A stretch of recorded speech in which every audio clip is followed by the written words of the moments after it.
भक्तमाल जी को घर पर विराजमान कीजिए और नित्य रात्रि में ठाकुर जी को शयन कराते समय, हम कह रहे हैं दिन में आपका नियम बन पाए तो बहुत अच्छी बात है। ऑफिस जाने से पहले, कॉलेज जाने से पहले, स्कूल जाने से पहले आप अपना नियम करो, बहुत अच्छी बात है।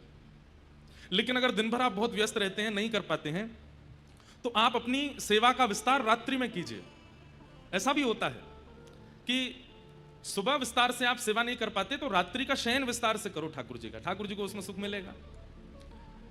कोई दिन की सेवा नहीं कर पाता तो भोग की सेवा करे, भोग की सेवा नहीं कर पाता तो शयन की सेवा करे, शयन की सेवा नहीं कर पाता तो श्रृंगार की सेवा करे, श्रृंगार भोग शयन कुछ भी नहीं कर पाता तो राग की सेवा करे, कुछ गा करके ही चला जाए, कुछ अच्छा सुना दे।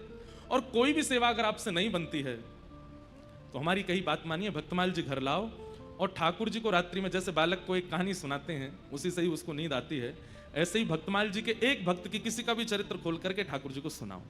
दो काम होंगे, आपको भी नया चरित्र समझ में आएगा और ठाकुर जी को तो भक्तमाल अति प्रिय है ही नहीं। ठाकुर जी की लोरी भक्तमाल ही है, भक्तों का चरित्र ही ठाकुर जी सुन के सोते हैं, ठाकुर जी को सुख मिलता है। भक्तमाल जी का चरित्र सुनाओ और अधूरा नहीं सुनाना। और एक बात और बताएं, आप केवल शब्द मान करके, किताब मान करके पढ़ेंगे तो नींद आ जाएगी आपको भी। आप उस चरित्र को पढ़ते समय बिल्कुल उसके दृश्य को अपने नेत्रों के आगे देखो, ठाकुर जी को दिखाओ, पूरा चरित्र सुनाओ और एक चरित्र पूर्ण होते ही फिर ठाकुर जी सो जाएंगे। इतनी बड़ी सेवा है।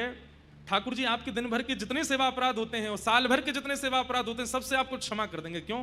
रात्रि में शयन में आप किसी भक्त का चरित्र उनको सुनाते।